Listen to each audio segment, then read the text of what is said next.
जय राधा माधव जय कुंज बिहारी जय राधा माधव जय कुंज बिहारी जय राधा माधव जय कुंज बिहारी जय राधा माधव जय कुंज बिहारी जय गोपिया वल्लभ जय गिरिवरधारी जय गोपी जन वल्लभ गिरिवरधारी यशोदानन्दन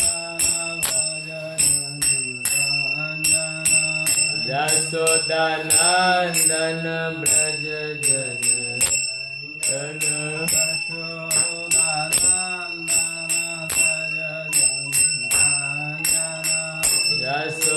यशोदानन्दन ब्रज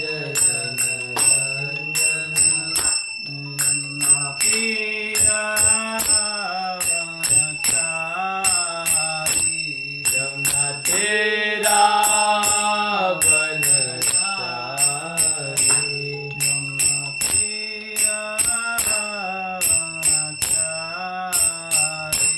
यमुना तेरा बनचारी जय राधा माधव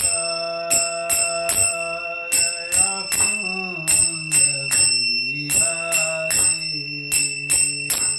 जय राधा माधव जय कुंज बिहारी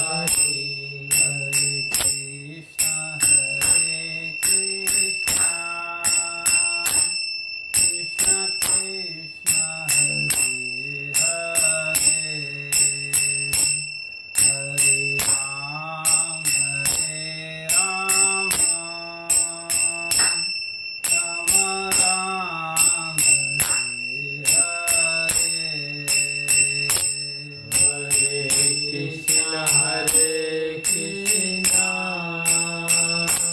कृष्ण कृष्ण हरे हरे हरे राम राम राम हरे हरे हरे कृष्ण कृष्ण कृष्ण हरे हरे हरे राम राम राम हरे हरे हरे कृष्ण कृष्ण कृष्ण हरे हरे हरे राम राम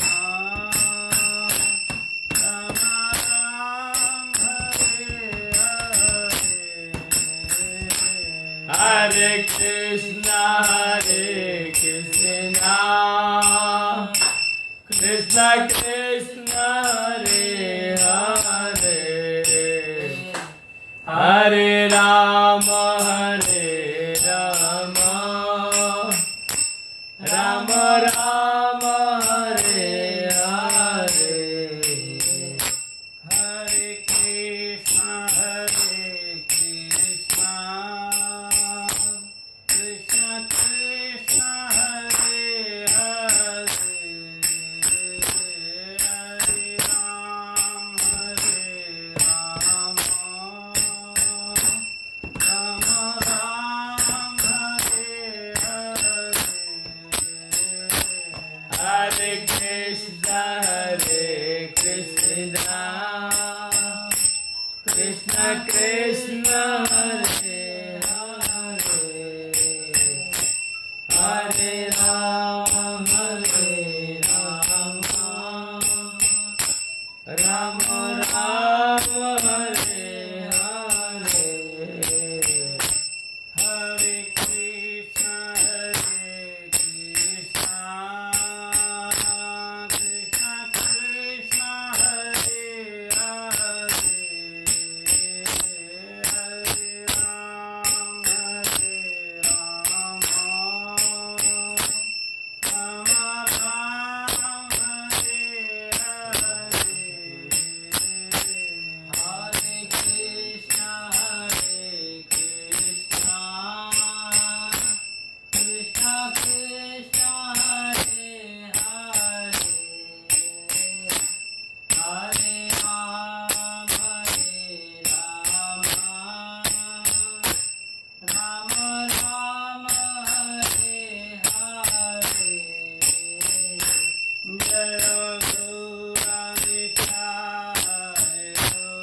गौर हरि बोल हरि बोल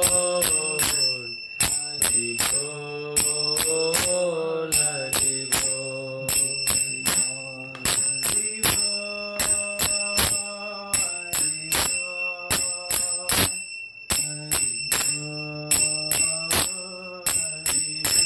नित्य गौर हरि बोल हरि बोल हरि बोल हरि बोल। नमो विष्णुपाद परमहंस प्रवेदिकाचार्य श्री भक्त वेदांत स्वामी श्रील प्रभुपाद की जय। समस्त वैष्णवाचार्य वृंद की जय। श्री श्री गौर निताय की जय। श्री श्री राधा रमन बिहारी भगवान की जय। उपस्थित समस्त भक्त वृंद की जय। गुरु और गौरांग शील प्रभुपाद की जय।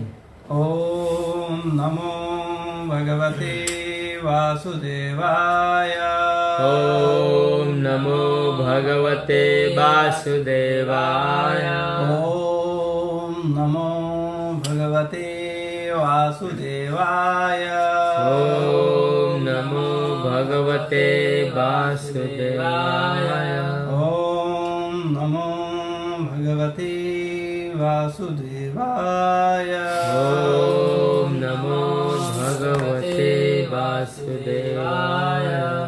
हरे कृष्णा। हरे कृष्णा। तो आज हम लोग श्रीमद् भगवद गीता अध्याय 9 परम गुह ज्ञान श्लोक संख्या 19 पर चर्चा करेंगे। तो आप लोग हमारे साथ साथ बोलिए।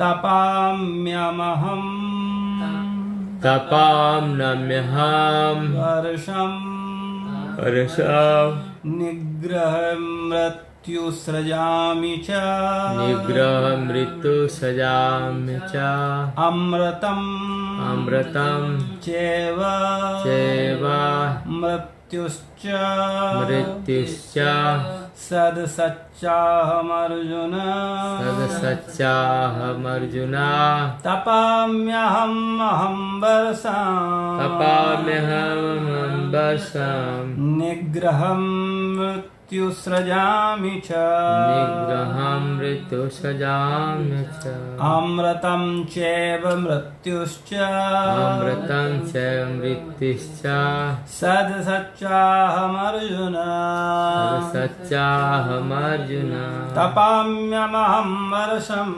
तपाम्यहं वर्षम् निग्रहं मृत्सृजामि च निग्रहं सजामि च अमृतं चैव मृत्युश्च अमृतं च मृत्युश्च सच्चाहमर्जुन सच्चाहमर्जुन। शब्दार्थ शब्दार्थ तपामी ताप देता हूँ, गर्मी पहुंचाता हूँ। अहम मैं वर्षम वर्षा निग्रहासीन रोके रहता हूँ। उत्सृजामी भेजता हूँ। च तथा अमृतम अमृत्व च तथा एव निश्चय ही मृत्यु मृत्यु च तथा सत आत्मा असत पदार्थ च तथा अहम मैं अर्जुन हे अर्जुन। इस श्लोक का अर्थ तात्पर्य शील प्रभुपाद जी के द्वारा। शील प्रभुपाद की जय। हे अर्जुन, मैं ही ताप प्रदान करता हूँ और वर्षा को रोकता तथा लाता हूँ। मैं अमृत हूँ और साक्षात मृत्यु भी हूँ। आत्मा तथा पदार्थ, सत तथा असत दोनों मुझ ही में हैं। तात्पर्य, कृष्ण अपनी विभिन्न शक्तियों से विद्युत तथा सूर्य के ताप तथा प्रकाश बिखेरते हैं। ग्रीष्म ऋतु में कृष्ण ही आकाश से वर्षा नहीं होने देते और वर्षा ऋतु में वे ही अनवरत वर्षा की झड़ी लगाते हैं। जो शक्ति हमें जीवन प्रदान करती है वह कृष्ण है और अंत में मृत्यु रूप में हमें कृष्ण मिलते हैं। कृष्ण की इन विभिन्न शक्तियों का विश्लेषण करने पर यह निश्चित हो जाता है कि कृष्ण के लिए पदार्थ तथा आत्मा में कोई अंतर नहीं है, अथवा दूसरे शब्दों में वे पदार्थ तथा आत्मा दोनों हैं। अतः कृष्ण भावना मृत की उच्च अवस्था में ऐसा भेद नहीं माना जाता। मनुष्य हर वस्तु में कृष्ण के ही दर्शन करता है।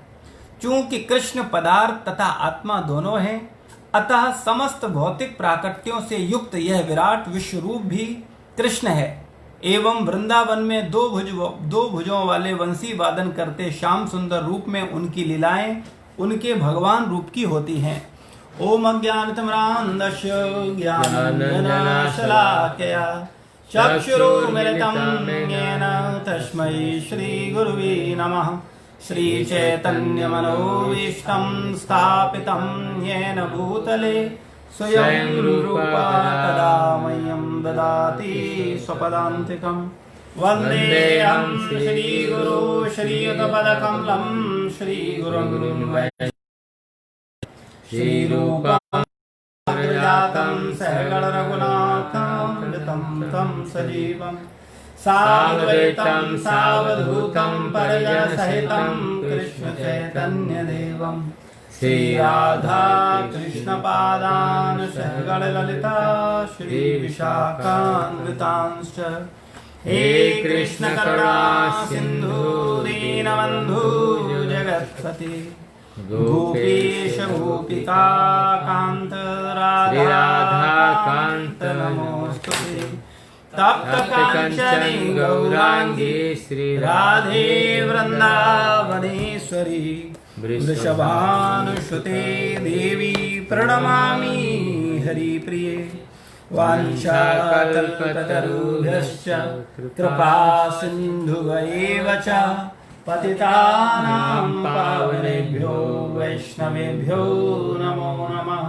जय श्री कृष्ण चैतन्य प्रभु नित्यानंद श्री अद्वैत गदाधर श्रीवासादि गौर भक्त वृंद। हरे कृष्णा कृष्णा कृष्णा हरे हरे, हरे राम राम राम हरे हरे। नमो विष्णुपादाय कृष्णपृष्ठाय भूतले श्रीमते भक्तिवेदांत स्वामीति नामिने। नमस्ते सरस्वती देवे गौरवाणी प्रचारिणे निर्विशेष शून्यवादी पाश्चात्य देशतारिणे। जय श्री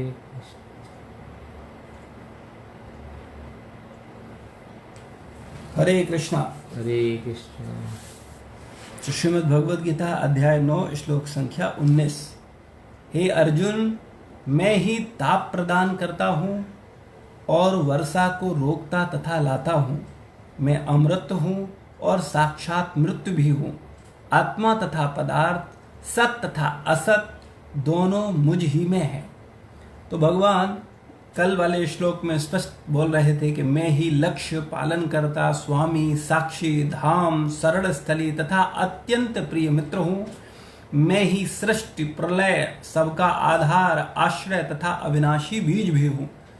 और आज भगवान उसी बात को आगे बोलते हुए अर्जुन से कहते हैं कि हे अर्जुन, मैं ही ताप प्रदान करता हूँ। भगवान, ये जो ताप है, सूर्य के माध्यम से जो हम लोगों को गर्मी मिल रही है, ये वास्तव में ये जो ताप है, भगवान बोलते हैं ये मेरे द्वारा है, मैं ही प्रदान करता हूँ। जैसे अगर आपके घर में ट्यूबलाइट है, हीटर है या फ्रिज है, तो ट्यूबलाइट रोशनी दे रही है, हीटर ताप उत्पन्न कर रहा है, फ्रिज ठंडक कर रही है, लेकिन वास्तव में ये फ्रिज या ट्यूबलाइट या हीटर का कमाल नहीं है। इसके अंदर जो विद्युत है, जो शक्ति है, जिसकी शक्ति से ये समस्त उपकरणों के माध्यम से विभिन्न प्रकार से ताप या शीत प्रदान कर रही है।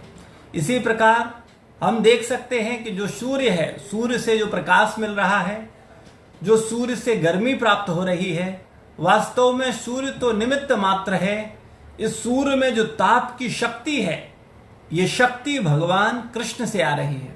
और भगवान स्पष्ट बोल रहे हैं कि ये जो ताप है, ये मैं प्रदान करता हूं। सूर्य समस्त जीवों के लिए अगर सूर्य पर थोड़ा सा ध्यान दिया जाए तो बड़ी चमत्कारी चीज सी दिखती है कि पूरे ब्रह्मांड को प्रकाशित करने वाले, अगर सूर्य न हो तो ब्रह्मांड में जीवन ही संभव नहीं है। तो वास्तव में सबको जीवन प्रदान करने वाला ये सूर्य है। जैसे इस शरीर में अगर आत्मा न हो तो आत्मा के बिना ये शरीर मृत समान है। इसी प्रकार अगर ब्रह्मांड में सूर्य न हो तो ये सूर्य मृत समान है। लेकिन सूर्य के अंदर जो ताप है, जो प्रकाश है, ये ताप कौन दे रहा है? इसके अंदर कहां से आ रहा है? ये भगवान कृष्ण से आ रहा है। भगवान बोल रहे हैं आज के श्लोक में, मैं ही ताप प्रदान करता हूं। ताप भगवान ही प्रदान कर रहे हैं, भगवान ही शक्ति दे रहे हैं, भगवान की ही कृपा से सूर्य ताप दे पा रहा है। और आगे बोलते हैं, और वर्षा को रोकता तथा लाता हूं। और जो वर्षा है वो वर्षा भी भगवान की कृपा से ही होती है, क्योंकि जो सूर्य है, सूर्य का जब ताप होता है तब उससे वाष्प बनता है और उस वाष्प को भगवान रोके रखते हैं। ऐसा नहीं है कि वाष्प बन गया और तुरंत बरसना शुरू हो जाए। भगवान की व्यवस्था इतनी परफेक्ट है, भगवान सब जगह उन शक्ति के माध्यम से विद्यमान है जिससे ये संपूर्ण सृष्टि सुचारू रूप से चल रही है। तो भगवान इसी का वर्णन कर रहे हैं कि वास्तव में ताप मैं ही प्रदान करता हूं, वर्षा को मैं ही लाता हूं और मैं ही रोकता हूं। अनवरत बारिश होती रहे तो जीवों का जीवन मुश्किल हो जाए, और वर्षा न हो तब भी जीवन मुश्किल हो जाए, अकाल पड़ जाए, क्योंकि वर्षा पर किसी भी व्यक्ति का अधिकार नहीं है। कोई भी आधुनिक वैज्ञानिकों ने कितनी भी उन्नति कर ली हो, लेकिन वो बारिश नहीं करवा सकते, वो वर्षा को नहीं ला सकते, वो वर्षा को उत्पन्न नहीं कर सकते।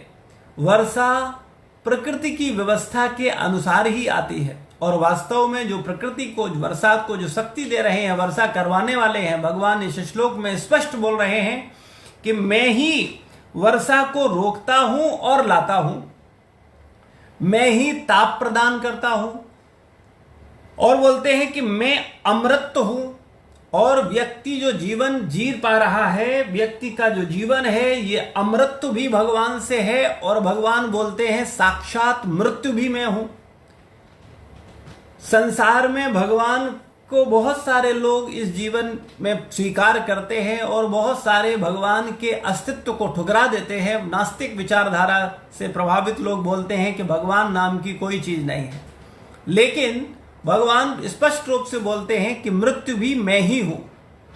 तो वास्तव में भगवान को जो नहीं मानते हैं, मृत्यु के समय वो भी मान जाते हैं कि हाँ भगवान है, क्योंकि संसार में कोई व्यक्ति आपका धन छीनता है, कोई आपका जमीन छीनता है, कोई आपका संपत्ति छीनता है, कोई आपके मान प्रतिष्ठा को छीनता है, लेकिन कोई आपके स्वास्थ्य को छीनता है, लेकिन वास्तव में परम छीनने वाले तो भगवान ही हैं। और परम जब भगवान छीनते हैं यानी मृत्यु के रूप में, तो सब कुछ जीव का छीन लेते हैं और जीव असहायवत अपनी समस्त चीजों को छोड़ देता है, न चाहते हुए भी। वो संसार में बहुत सारी चीजों पर अपना प्रभुत्व जताता है कि ये शरीर मेरा है, ये रूप मेरा है, ये प्रतिष्ठा मेरी है, ये धन मेरा है, ये स्त्री मेरी है, ये बच्चा मेरा है, ये संपत्ति मेरी है। लेकिन मृत्यु के रूप में भगवान उपस्थित होकर के व्यक्ति का सब कुछ छीन लेते हैं और बोलते हैं तुम्हारा कुछ नहीं है, सब कुछ मेरा है, तुम तो किराएदार हो, तुमको तो मैंने कुछ समय के लिए ये चीजें दी थी कि इनका सही इस्तेमाल करो और अपने मनुष्य जीवन का कल्याण करो। लेकिन दुर्भाग्यवश हम भगवान द्वारा प्रदत्त समस्त चीजों पर अपना अधिकार मान करके उनको भोगने में लग जाते हैं। ये हम सब जीवों की बड़ी समस्या है, और ये अनंत जन्म जन्मांतरों से है कि हम भगवान की चीज को अपना मान लेते हैं।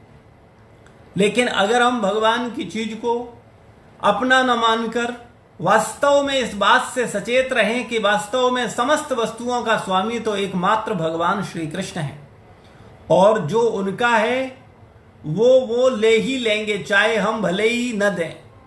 जीते जी व्यक्ति कुछ भी सेवा करना चाहता है तो बड़ा संकोच करता है, बहुत सोचता है कि अरे ये ऐसा है, ये ऐसा है, इसको ऐसा करेंगे, ये अब होगा, ये तब होगा।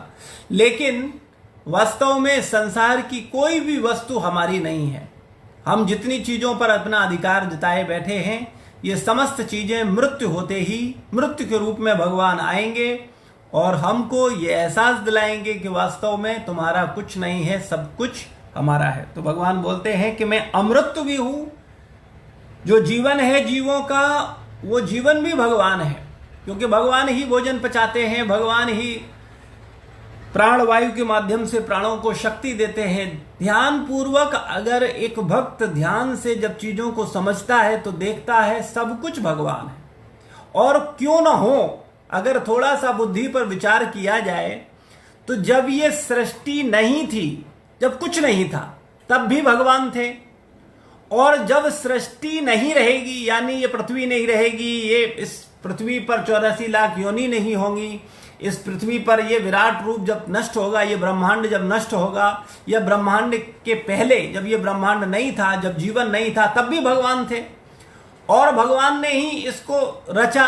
और उसके बाद में भी जब सृष्टि का विनाश होगा, प्रलय आएगी, तब भी भगवान शेष रहेंगे। जो शेष बचेगा तब भी भगवान होंगे।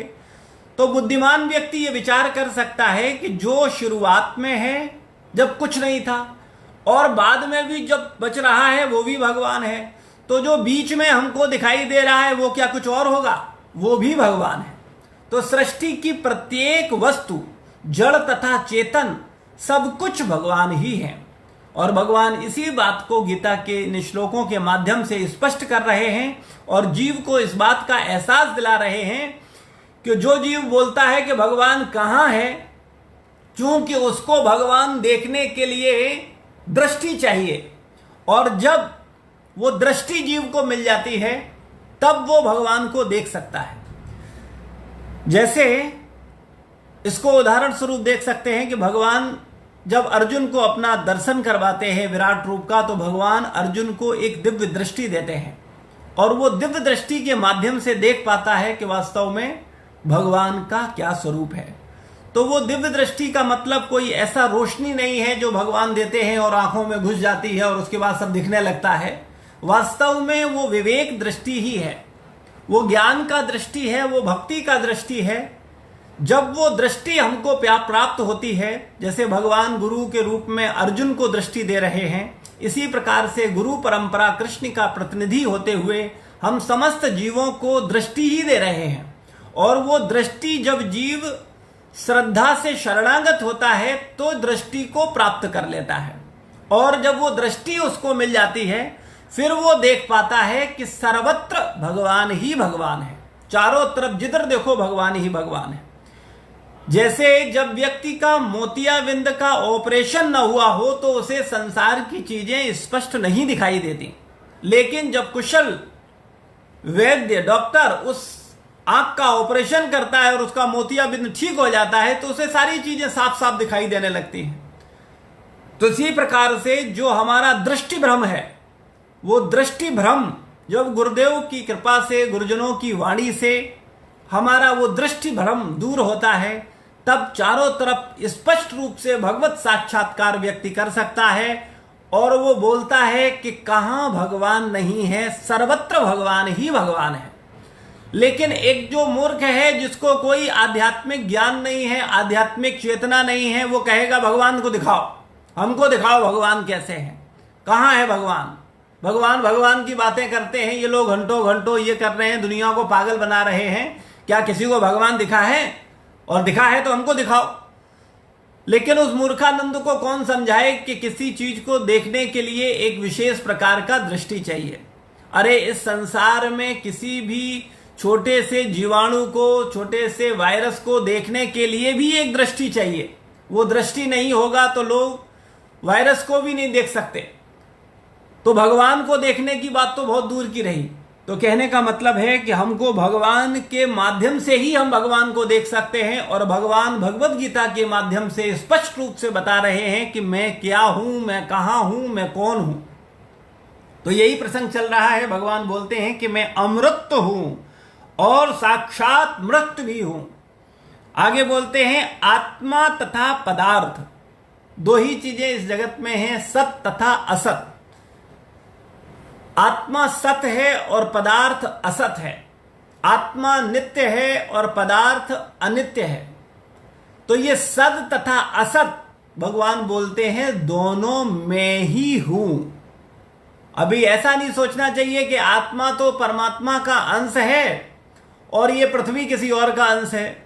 ये पृथ्वी भी भगवान का अंश है, ये पंच तत्व भी भगवान के अंश है। ये जितना पदार्थ हमको दिख रहा है ये सब भगवान की शक्ति है। और भगवान ने इससे पहले 7वें अध्याय में स्पष्ट रूप से कहा था कि मेरी परा तथा अपरा शक्तियों के माध्यम से मैं समस्त लोकों में विद्यमान हूं। भगवान की जो परा शक्ति है वो आत्मशक्ति है, वो श्रेष्ठ शक्ति है। और भगवान की जो अपरा शक्ति है, जो पदार्थ है, अग्नि जल वायु आकाश पृथ्वी मन बुद्धि अहंकार, जो जड़ है, वो भी भगवान की शक्ति है। तो भगवान सत तथा असत दोनों हैं। और वास्तव में श्रील प्रभुपाद जी बोलते हैं कि जब व्यक्ति आध्यात्मिक दृष्टि से ऊंची चेतना में पहुंचता है तब उसको ये भेद समझ में आता है कि वास्तव में सब कुछ, तब उसका ये भेद खत्म होता है और वो सर्वत्र अपने वासुदेव भगवान का, अपने इष्ट का दर्शन करता है और देखता है कि सब कुछ तो भगवान ही है। ऐसा नहीं है कि आत्मा भगवान का अंश है और ये मिट्टी कहीं और से आ गई है, ये जल कहीं और से आ गया है, ये आकाश कहीं और से आ गया है, ये वायु कहीं और से आ गई है, ये पदार्थ कहीं और से आ गया है। ये सब भगवान का अंश है, भगवान की ही शक्ति है। तो चूंकि ये भगवान की शक्ति है इसलिए ये भगवान है। तो वास्तव में संसार की प्रत्येक वस्तु, जड़ तथा चेतन, सब भगवान है। लेकिन ये तब समझ में आएगा जब हम वास्तव में भक्ति की स्थिति पर होंगे। ये विवेक से भी ऊपर की अवस्था है। विवेक तो व्यक्ति को सत और असत का दर्शन कराता है, यानी ज्ञानी से भी ऊपर की अवस्था है। ज्ञान का मतलब है आत्मा तथा पदार्थ का भेद, और ज्ञानी का मतलब है जो आत्मा तथा पदार्थ में भेद कर सके। लेकिन वास्तव में इससे भी ऊपर है, ज्ञानी से भी ऊपर है भगवान का भक्त। और जो भक्त है वो भगवान की शरणागति लेने के कारण सर्वत्र भगवान का दर्शन करता है और विवेक से भी ऊपर चला जाता है। क्योंकि विवेक तो व्यक्ति को ये दिखाता है कि ये जड़ है और ये कि वो कदम को कृष्ण मान करके उससे लिपट जाती हैं। हमारे जैसा दुर्बुद्धि व्यक्ति होगा वो कहेगा अरे इतनी भी समझ नहीं है, ये तो वृक्ष है, ये तो पदार्थ है और भगवान चेतन है, भगवान ये है। तो वास्तविकता में ये बहुत ऊंची स्थिति है जब आध्यात्मिक चेतना में व्यक्ति परम अवस्था पर होता है, तब उसके अंदर ये जड़ तथा चेतन का भी भेद खत्म होता है और वास्तव में वो सर्वत्र अपने इष्ट भगवान का दर्शन करता है। तो इसलिए हम सब लोगों को ये बात स्पष्ट रूप से समझनी चाहिए। भगवान बोल रहे हैं कि आत्मा तथा पदार्थ, सत तथा असत दोनों मुझ ही में हैं और ये दोनों की दोनों चीजें मुझ में ही हैं। मुझ में ही है या मैं ही हूं, इन दोनों में अचिंत भेदा भेद है भी और नहीं भी। वास्तव में चूंकि भगवान का शक्ति है इसलिए वो भगवान है। जैसे सूर्य का प्रकाश सूर्य है, इसी प्रकार से अगर भगवान की शक्ति यानी पराशक्ति यानी आत्मा, अगर आत्मा भगवान है, वास्तव में भगवान नहीं है आत्मा, आत्मा भगवान का अंश है, लेकिन चूंकि वो भगवान की शक्ति है, भगवान का अंश है, इसलिए वो भगवान है। इसी प्रकार से जड़ यानी अपरा पदार्थ, ये पदार्थ भी चूंकि भगवान से है, भगवान की ही शक्ति है, इसलिए ये भी भगवान है। क्योंकि दोनों की दोनों शक्तियां भगवान की ही शक्ति हैं। परा तथा अपरा दोनों ही शक्तियां भगवान की हैं, इसलिए उनको भगवान भी हम कह सकते हैं। लेकिन भगवान कह सकते हैं, लेकिन हमको ऐसा नहीं सोचना चाहिए कि ये भगवान है। क्योंकि अगर हम ये भगवान मानेंगे तो फिर मायावादी सिद्धांत होगा, हम सोचेंगे कि नहीं आत्मा ही परमात्मा है। तो वास्तविकता में हम लोगों को बहुत बारीकी से इन सिद्धांतों को समझना चाहिए और ये अचिंत भेदाभेद दर्शन को भी समझना चाहिए कि वास्तव में कैसे ये साथ होते हुए भी, साथ एक होते हुए भी एक नहीं है। तो भगवान बोलते हैं कि आत्मा तथा पदार्थ, सत तथा असत दोनों मुझी में है। और प्रभुपाद जी स्पष्ट रूप से बोलते हैं तात्पर्य में कि कृष्ण के लिए पदार्थ तथा आत्मा में कोई अंतर नहीं है। जीव के लिए अंतर है, लेकिन जो भक्त भगवान से प्रेम करता है, भक्ति की पराकाष्ठा में है, उसके लिए भी पदार्थ तथा आत्मा में कोई अंतर नहीं है। हाँ, ज्ञानी के लिए अंतर है। जो ज्ञान के स्तर पर, विवेक के स्तर पर आत्मा तथा पदार्थ में अंतर है। क्योंकि अगर ज्ञान के स्तर की बात करी जाए और कोई कहे कि जो पदार्थ है वही आत्मा है, तो ये बात थोड़ा सा अटपटी लगेगी, व्यक्ति को विवेक दृष्टि से ये बात समझ नहीं आएगी। लेकिन भगवान बोल रहे हैं, प्रभुपाद जी तात्पर्य में समझाते हैं कि कृष्ण के लिए पदार्थ तथा आत्मा में कोई अंतर नहीं है, अथवा दूसरे शब्दों में वे पदार्थ तथा आत्मा दोनों हैं, और पदार्थ भी वही हैं और आत्मा भी वही है। इसलिए पदार्थ चूंकि भगवान है, इसलिए पदार्थ भी हमेशा से है और आत्मा भी हमेशा से है। हाँ, जैसे आत्माएं कुछ समय के लिए हमको प्रतीत होती हैं, दिखती हैं, और उसके बाद भगवान जब सृष्टि का नाश होता है तो भगवान के अंदर विश्राम करती हैं, इसी तरीके से पदार्थ भी हमको प्रतीत होता है, और बाद में जब प्रलय होती है, जब ब्रह्मांड का नाश होता है, तो ये पदार्थ भी भगवान में विश्राम पाता है। अतः कृष्ण भावनामृत की उच्च अवस्था में ऐसा भेद नहीं माना जाता। जो उच्च अवस्था है, आध्यात्मिक दृष्टि की उच्च अवस्था है, तो उसमें यह भेद नहीं माना जाता है। मनुष्य हर वस्तु में कृष्ण के ही दर्शन करता है, सर्वत्र कृष्ण के दर्शन करता है। तो अगर कृष्ण को देखना है तो कृष्ण को देखने के लिए प्रेमांजन चाहिए। जब प्रेम रूपी अंजन हमारी आंखों में लगा होगा तो हमको सर्वत्र भगवान नजर आएंगे, सब जगह हम भगवान का साक्षात्कार कर पाएंगे, उनका दर्शन कर पाएंगे। चूंकि कृष्ण पदार्थ तथा आत्मा दोनों हैं, अतः समस्त भौतिक प्राकट्यों से युक्त यह विराट विश्वरूप भी कृष्ण है। एवं वृंदावन में 2 भुजों वाले वंशी वादन करते श्याम सुंदर रूप में उनकी लीलाएं उनके भगवान के रूप में होती है। तो जो विराट रूप है ये भी भगवान का ही विराट स्वरूप है, और जो वृंदावन में 2 भुज रूप है वो भगवान का नित्य स्वरूप है। तो इस तरह से हम लोगों को जानना चाहिए कि वास्तव में सब कुछ भगवान ही हैं, लेकिन व्यक्ति को शुरुआती अवस्था में अपने आप को भगवान की प्रेमा भक्ति में गंभीरता पूर्वक लगाना चाहिए। और शुरुआती अवस्था में भी ये स्थिति है और ये परम अवस्था में भी यही स्थिति है। ये स्थिति हमारा कभी नहीं छूटेगा कि भगवान का जो भजन है, भगवान के पवित्र नाम का जप है, भगवान की लीलाओं का चिंतन है, भगवान का गुणगान करना है, भगवान के भक्तों का दर्शन है, भगवान के भक्तों का गुणगान करना है, भक्तों का सेवा करना है। यही हमारे जीवन का मूल लक्ष्य होना चाहिए, क्योंकि भगवान का नाम, रूप, गुण, लीला, धाम, जन, ये सब भगवान से अभिन्न है।